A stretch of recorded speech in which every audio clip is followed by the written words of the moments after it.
Welcome to EPG Pathshala. I am Dr. Rukhsana Rahman from the Department of Women's Studies, Guwahati University. I'll be speaking on engendering these two very important concepts like war and peace. This will provide the students a theoretical understanding of conflict, women, and the gendered nature of conflict zones.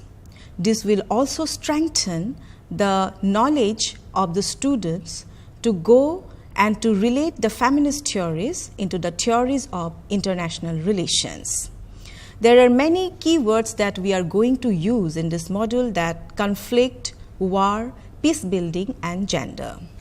Now let us discuss with the introduction of engendering war and peace. In any analysis of conflict, what is often overlooked is the gender political dynamics.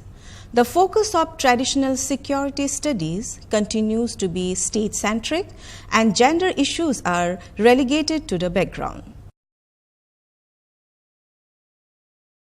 This privileging of national security becomes more apparent as the role of state diminishes in changes brought about by globalization.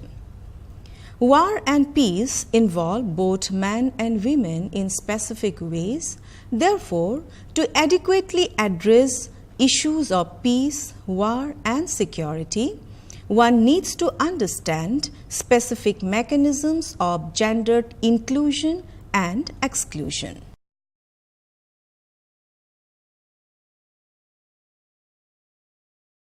Involves both the material and the discursive levels of power relations, the gendered practices of states, and the construction of masculinities and femininities. Unless we take this into account, the root causes of violent conflict and their social and political context can neither be understood nor addressed in a transformative way.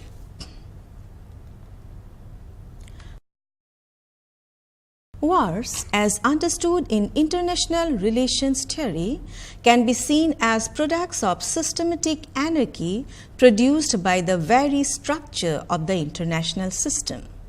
Second, anthropological approaches may explain war with the human potential for aggression and interest in securing power, fighting for political ideologies, and economic gain.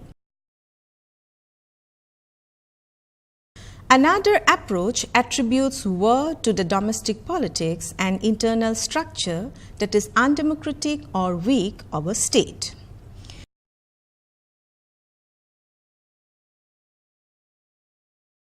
Feminist thinking has provided further insight into this perspective based on analysis of the relationship between state behavior, gender justice, and democracy.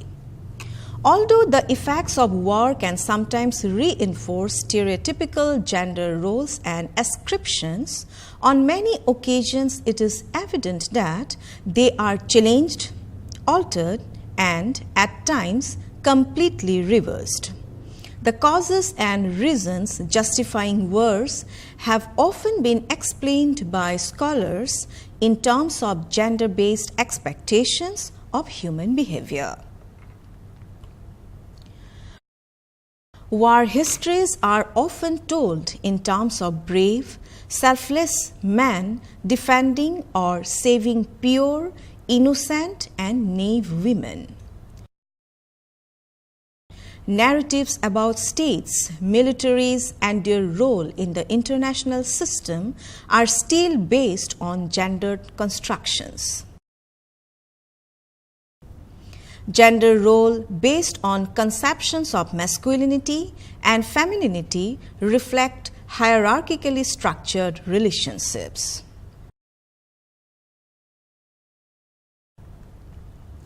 It is therefore essential to highlight the importance of a gendered analysis of political processes and identity formation in the context of war and peace. Gender serves as a comprehensive and interdisciplinary analytical tool for understanding the relationship between social and cultural constructions of gender identity and conceptions of war and peace.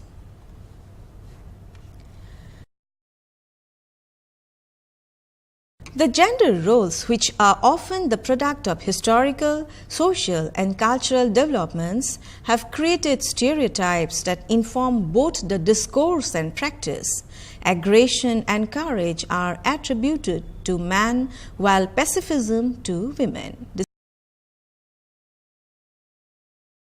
is again social construction of masculinity and the femininity. This is perhaps more sharply reflected during times of war, where women are considered disadvantaged in comparison to men on physical attributes. While men, women, boys and girls experience similar phenomena during and after conflict, their experiences and levels of vulnerability are influenced by their gender and vary considerably. They are differently embodied, symbolize different things to their communities and those that attack them, are targeted differently, and their injuries have different social and livelihood impacts.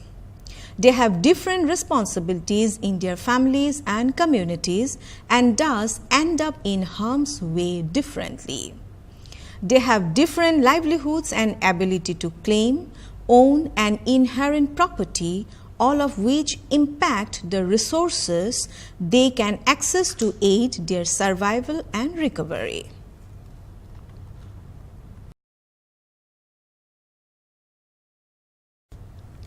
It is important to note the changing trends in gender roles in wars. First, women's representation in state militaries, armed rebellion groups and terrorist organizations have increased in recent years. Women took part in anti-colonial liberation struggles in Algeria or in guerrilla groups such as in Nicaragua, El Salvador and Guatemala. In intrastate conflicts in Africa, for example, in Liberia and Sierra Leone, women served as combatants even though they did not take on leadership roles and were not involved in direct combat.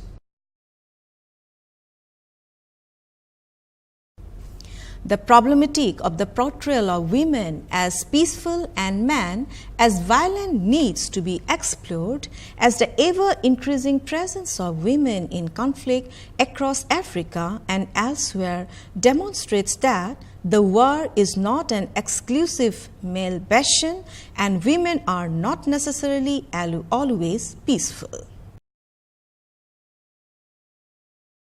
The battlefield continues to be understood and analyzed as a male passion. Female combatants remain on the margins of war-related discourses. War is understood as a masculine endeavor for which women may serve as victims, spectators, or prizes.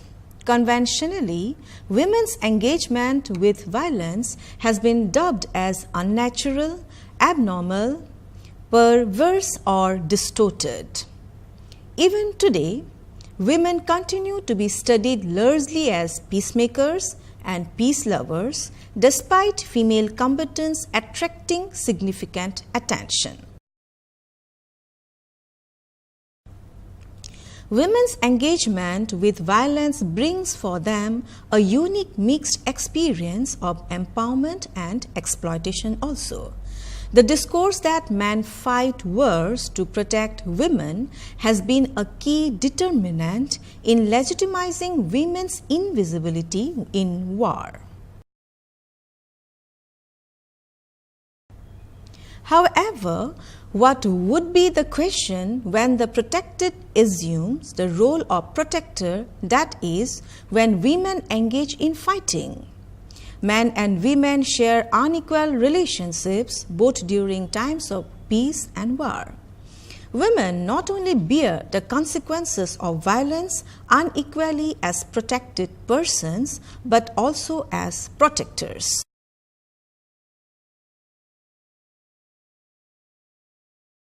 During armed conflict, female combatants continue to remain susceptible to patriarchal control. By becoming agents of violence, women do not necessarily become immune to gender-based discrimination. Therefore, women's increasing presence in the military does not change the fundamental gendered construction of the institution, which at its core is coercive, hierarchical, and patriarchal. There are few questions which have therefore arises. Can women be more masculinized than men? Has war become any less violent because of inclusion of militarized women? And accordingly, to answer these above mentioned questions, we have found that any understanding of the relationship of women to war cannot be furthered without an analysis of the social construction of gender and its relationship to political processes and the advent of war. Feminists have questioned the narrow concepts of war making and or peace building.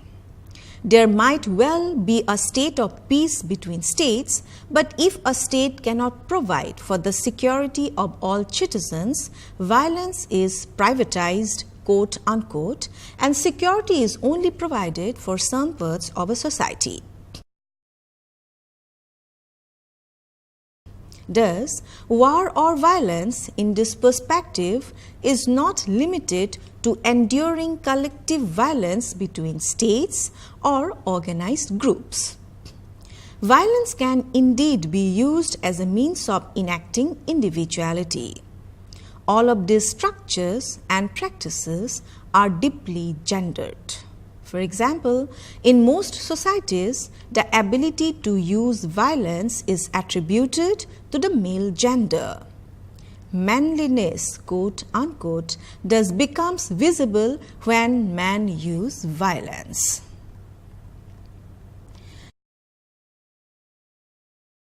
In this context, violence is mostly taught in two ways. First, as direct physical violence, the absence of such violence and the absence of any imminent threat of it has been called negative peace.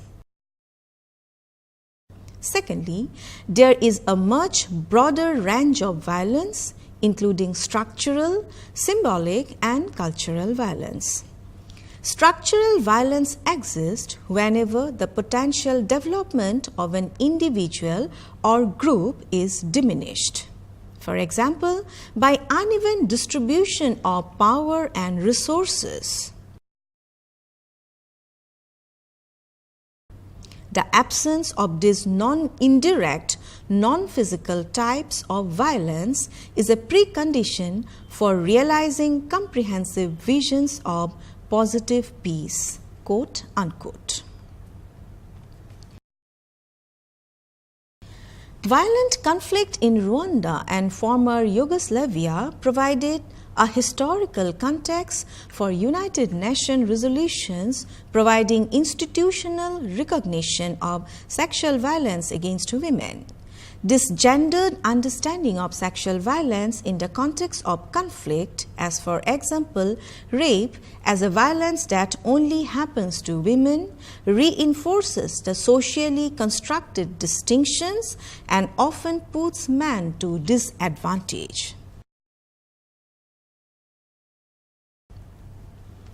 The UN resolutions related to gender and security, the Rome Statute of International Criminal Court recognizing rape, forced sexual slavery and prostitution, and the International Criminal Tribunal on Rwanda establishing rape as a war crime mark a monumental step in the direction of gender equality.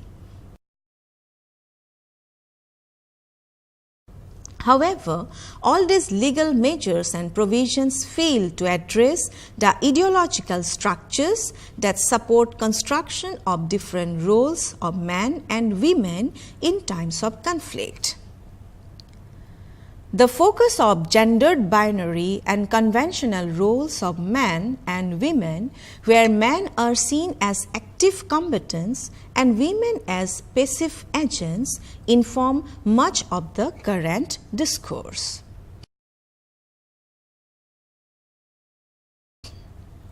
One of the problems of the United Nations Resolutions 1325 is that it tends to use gender and women interchangeably and therefore does not see the interconnectedness of men's and women's lives.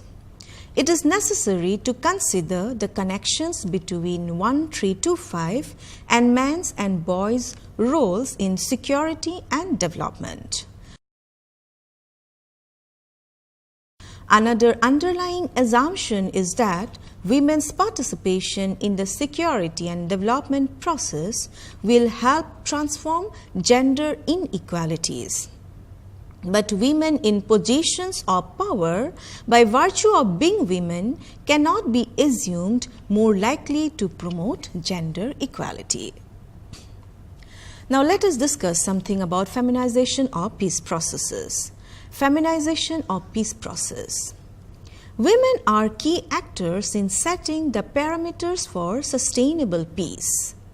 Sexual, gender-based violence against civilian populations has emerged as one of the motivating factors for the intervention of the international community to end protracted conflicts in Africa. Also, the feminization of peace processes and of what women do in wartime has also influenced the emergence of women's peace activism. Like war, peace is gendered. While men dominate in the formal peace talks, women are more concerned with the socio-economic, humanitarian, and domestic familial issues in the aftermath of war. Gender and power are intertwined. Power is an essential feature of society and one that maintains relations of domination and subordination between groups of people. Violence and peace are not binaries or mutually exclusive categories. When mainstream IR scholars talk about peace, they ignore the wars going inside the home in the form of domestic violence. That means this kind of war and peace is not only affecting public but also in the private sphere. Gender dichotomy of women and peace, quote unquote, and men, war and violence, quote unquote, is inherently hierarchical in nature. International politics has long been conducted with stereotypes of a peaceful or weak woman and an aggressive man. The idea of feminine peace, quote unquote, has also been used to assert that women as compared to men are less prone to belligerent tendencies. In a similar vein, Fukuyama calls this the matriarchal world, quote unquote, which is more conciliatory and cooperative also. On the contrary, when women are militarized, it becomes easier for them to be acceptable to militarist state institutions. For example, in 2002, Condoleezza Rice, National Security Advisor to US President Bush, was described as Bush's secret weapon, quote unquote, as someone who, since September 11, had emerged as one of the most prominent and hawkish strategists in the US war on terrorism.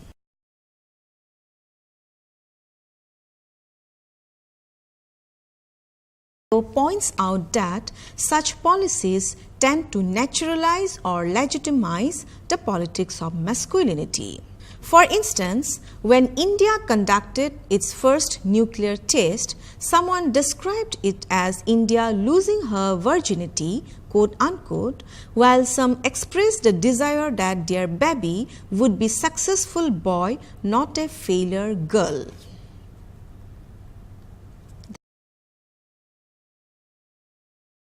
That again depicts the masculinist understanding of war and peace. Similarly, female members of the dominant ethno-political or social class may have as much interest in the escalation and the maintenance of violence as men. Like men, they may be driven by greed and grievance, by the belief in ideologies, or the struggle for personal gains in power and money. Women may be active or passive supporters of militarized masculinities and therefore involved in maintaining a violent conflict culture. As soldiers, nurses, suppliers, weapon producers and smugglers, women also actively sustain armed conflict. In his analysis on how gender shapes war systems and in the making of militarized masculinity, Goldstein contends that just as Hegel's beautiful soul, quote unquote, protects, I quote, the appearance of purity by cultivating innocence, unquote, about the cruel world, women's dominance in household sphere creates a kind of metaphysical refuge for traumatized soldier, a counterweight a hellish war. Although this gendering of psychological spheres, he argues, does not seem sufficient to account for gendered war roles, it reinforces peace processes. Hierarchies among masculinities involving race and class as manifest in military service are further evidence that gender is as rooted in social construct as it is in biology. The Vietnam War, for example, made more evident the relationship between gender and the institution of war and demonstrated the possibility that both gender inequality and war are amenable to change through socialization and education. During the Vietnam War, for example, while middle-class American men could forestall, even avoid going to war by going to college, upon graduation, the privileged were more likely to gain important positions in society. The poor who served in the military often returned to a jobless civilian life. The gendered nature of various institutions and other social arrangements exposes the power and subordination arrangements of patriarchy as one that exists and is sustained largely through the unequal status of men and women. Feminist theories on conflict and security have also challenged the traditional understanding of peace agreements brokered with militias, warlords, and others who must be placated and given roles in the new order, often leading to the marginalization of women in the very peace process. Since peace negotiations are understood to be about the politics of the conflict and the violence associated with it, focus on women's peacefulness and victimization often excludes them from the negotiating tables. Such a portrayal of women as natural peacemakers puts them in need of protection within the security discourse instead of equal partners with transformative potential. Therefore, peace needs to be understood as a process of conflict resolution and reconciliation. Including women in the peace process should not conform the stereotypes of women as peaceful, quote unquote, and men as warlike, quote unquote. Most states and militaries define achievement of a ceasefire as the goal of peacemaking. However, peace is not only the end of conflict but also on how to prevent new conflicts in war-torn countries. Societies where there is gender equality are less likely to militarize again.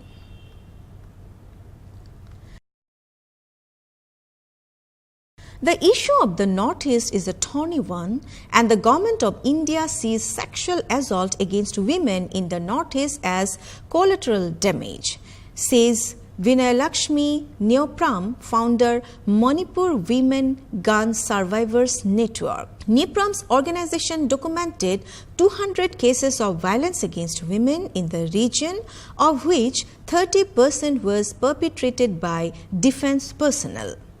Attempts to get information about the number of cases of violence against women alleged by armed forces through the Right to Information Act were thwarted by the central government on the ground that it would breach national security.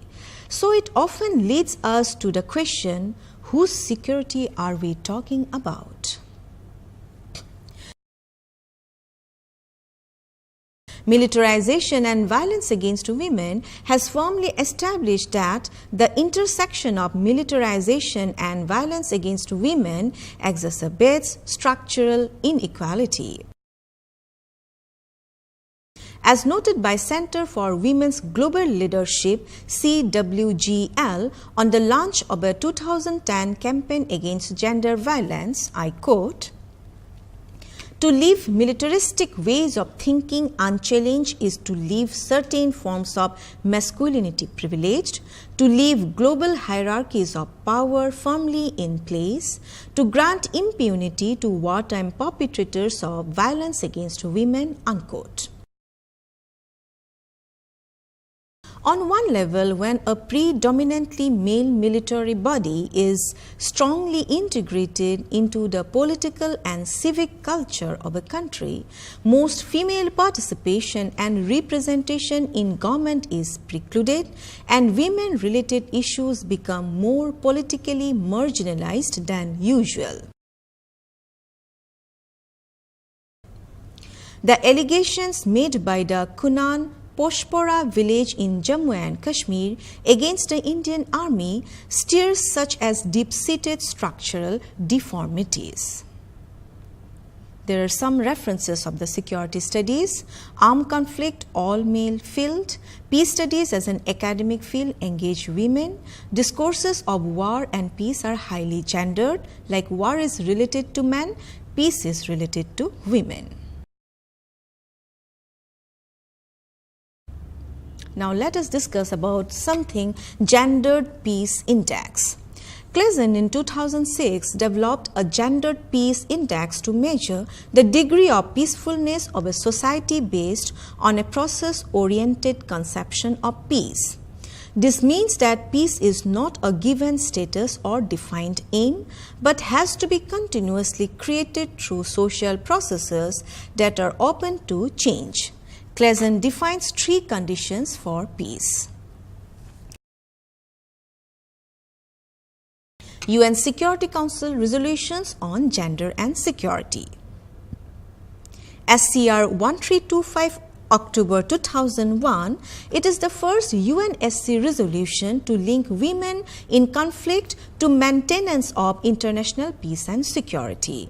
It calls for increased role and number of women in conflict prevention, peace building and reconstruction of a just society. SCR 1820 in the year June 2008 recognizes conflict-related sexual violence as a tactic of warfare. Its avoidance identifies as a critical component of the maintenance of international peace and security. SCR 1888 in September 2009 calls for strengthening tools to implement 1820 through assigning leadership, building judicial response expertise, and reporting mechanisms. SCR 1889 in the year October 2009 addresses women's exclusion from early recovery and peace building and lack of adequate planning and funding for their needs.